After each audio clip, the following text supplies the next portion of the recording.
Me voy a referir al Monte Cervantes, barco que se hundió 2 veces. Fue un barco construido en Alemania con mucho lujo, destinado a pasajeros, tenía grandes comodidades. El barco había sido construido por el astillero Blohm & Voss en Alemania, Hamburgo. Fue inicialmente destinado a navegaciones en el norte de Europa.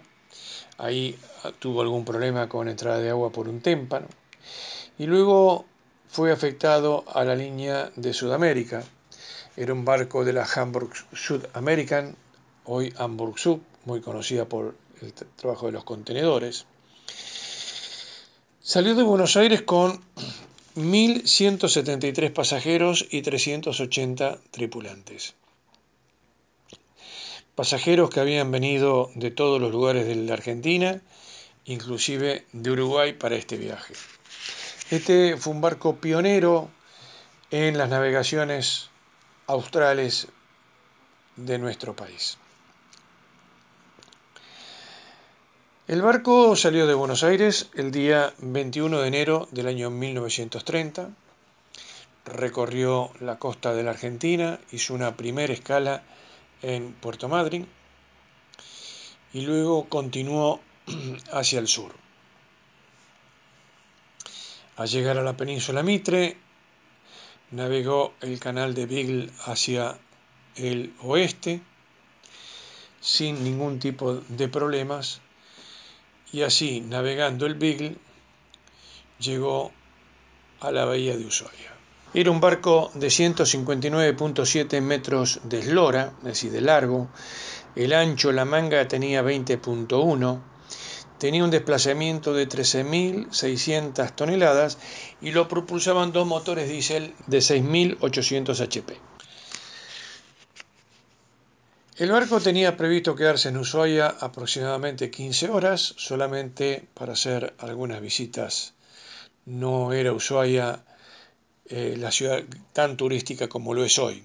Así fue que el día 22 de enero el barco zarpa y su primer destino era la bahía de Yendegaia, para luego ir a Punta Arenas. Uno dice Yendegaia y no sabe dónde queda, entonces lo vamos a mostrar acá. Acá está Ushuaia, el canal de Beagle en blanco, y al oeste del canal de Beagle y muy cerca del límite de Argentina con Chile está la bahía Yendegaia. Luego continuaría su viaje hacia la zona de Punta Arenas. Así que el barco zarpa y tenía que agarrar el canal de Beagle hacia el oeste. El capitán tendría que haber dejado la isla del faro Le Secrerer por la banda de babor. Pero no fue eso lo que hizo, sino que la dejó por la banda de estribor, es decir, se introdujo en una zona sumamente peligrosa. También hay que aclarar que la cartografía de la época no era la cartografía que existe hoy, pero inclusive ya en esa época se decía que no era aconsejable, las cartas no aconsejaban dejar la isla o el faro Le Secrerer por la banda de babor. Así fue que luego de sortear una de las piedras que vieron en el camino, el barco terminó golpeando una piedra con la proa, empezó a entrar agua y el barco no pudo seguir navegando, se empezó a hundir. Se empezó a hundir de proa y el capitán lo que hizo fue ordenar la evacuación del barco. Inicialmente el abandono se empezó a concretar con los mismos botes salvavidas que tenía el barco. El barco tenía botes salvavidas para mayor cantidad de gente que las que tenía. Por otro lado, el aviso Vicente Fidel López, que era un aviso de la Armada que estaba destinado en la zona. Luego de varias horas pudo llegar porque primero tenía que calentar las calderas para poder zarpar. Y así de a poco fueron desembarcando toda la gente en la ciudad de Ushuaia. Vamos a aclarar que esto, independientemente del hecho que se haya hundido un barco, ha sido muy importante en Ushuaia porque superó con creces la cantidad de habitantes que tenía la ciudad. Se calcula que en ese momento habría en Ushuaia unos 900 a 1000 habitantes. No existían albergues, así que la gente tuvo que armar campamentos, fueron recibidos en clubes, fueron recibidos en la iglesia y en distintos lugares.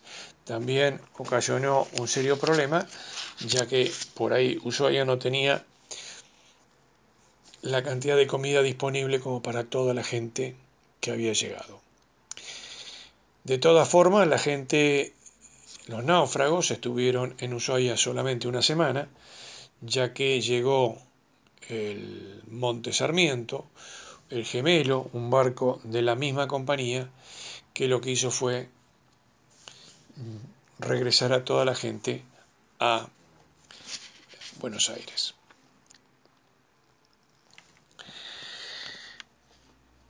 El barco siguió escorado y al día siguiente estaban solamente el capitán y 2 oficiales. El barco termina por dar vuelta a campana sobre la banda de estribor. Esto hace que el capitán, Toro Dreyfus, muere en el momento. Nadie sabe si fue que se quiso hundir con el barco, se suicidó, se accidentó, porque nunca se supo nada más de él. Durante la guerra escaseaban los minerales. Eso llevó a una compañía italiana a hacerse cargo del reflotamiento y posterior desguace del barco. Esto se inició en el año 1943 y durante más de 10 años estuvieron trabajando para reflotarlo y llevarlo a Ushuaia a un lugar que estaba previsto inicialmente para hacer el desguace. Esta compañía era la compañía Salvamar y se nutrió de fondos que les dieron los bancos y algunos pobladores de Ushuaia. El proceso de reflotamiento se hizo de la siguiente manera: se sellaron los lugares que estaban averiados en el casco, las aberturas, se inyectó aire a presión dentro del barco y se comenzó a tratar de reflotarlo. Para esta maniobra, la Armada Argentina dispuso de 3 avisos: el chiriguano, el guaraní y el sanavirón. Avisos son embarcaciones que, además de remolcadores, sirven de apoyo, hacen balizamiento, apoyo a barcos, aprovisionamientos, etc. Es decir, son barcos lo que hoy llamaríamos un multipropósito. Los barcos se dispusieron para tirar cuando en el mes de octubre del año 1954 habían terminado los trabajos, y a medida que tensaban los cabos se dieron cuenta que el barco no zafaba de la varadura. Ante esta situación se continuó achicando hasta que el barco subió un poco más la flotación y ahí comenzaron a tirar. Se pusieron los 3 avisos en la proa y de popa y hacia proa, como un sprint, el Saint Christopher. Este barco corta el remolque, accidentalmente se corta el remolque y se desbalancea el barco, con lo cual empieza a hundirse de proa.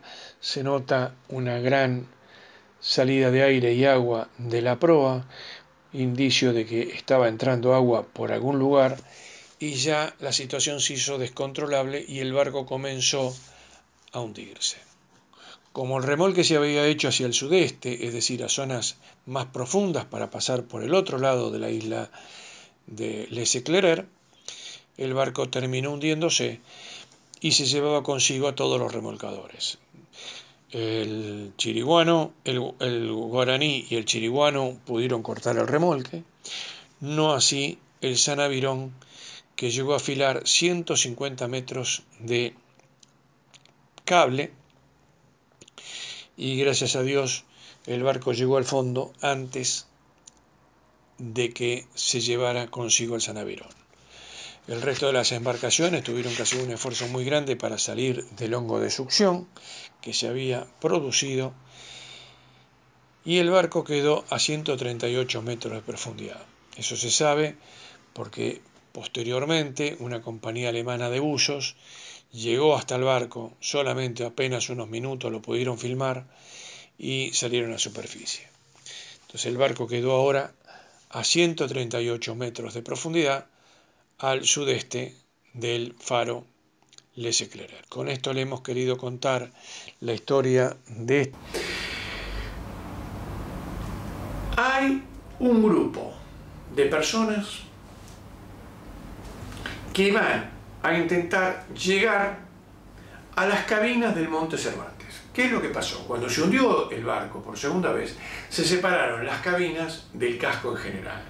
Entonces, lo primero que quieren este grupo de personas es llegar a las cabinas, estudiar qué hay en ellas y analizar un poco esa situación, filmarlas y luego que ese material sirva para que esté expuesto, digamos, las fotografías y los videos en los museos de la ciudad de Ushuaia en Tierra del Fuego. Es decir, si uno va a Ushuaia se va a encontrar con algunas casas antiguas, algunos restaurantes muy antiguos que tienen fotos todavía de aquella situación del año 1930. De los barcos que intervinieron en ese rescate, solamente queda todavía uno en Ushuaia, que es el Christopher, que sirve mucho en las postales de Ushuaia y lo tiene muy bien preservado, digamos, preservado en el aspecto exterior, muy cerca ahí de la costa para que la gente lo pueda ver. No se puede subir, pero se ve bien clarito como lo ven acá, ¿no es cierto?, ahí en la ciudad de Ushuaia. ¿Quiénes quieren llegar y filmar esa situación? Bueno, Carlos Pane, que es un profesor de la Universidad de Ushuaia, convocó a una serie de estudiantes interesados en los hallazgos submarinos. Ellos empezaron a trabajar en este tema, tienen algunos elementos muy escasos, nada que ver con lo que vemos en la serie de las películas, es decir, es mucho más rudimentario, es decir, no más rudimentario, sino quizás no tan sofisticado, pero sí tienen equipos de buceo, pero tienen algunos ROV que pueden trabajar para filmar lo que van a hacer. ¿Qué es un ROV? Un ROV es un mini submarino que se maneja desde la superficie y puede llegar a... Estas estructuras, estos restos tienen más de 50 años de cuando se instaló acá el campamento para reflotar el Monte Cervantes. Ahí está el faro Les Éclaireurs y todos los restos de las construcciones, todos los alumnos y profesores de la universidad que estamos en esta campaña para documentar el Monte Cervantes, y de vuelta los restos de las construcciones de época.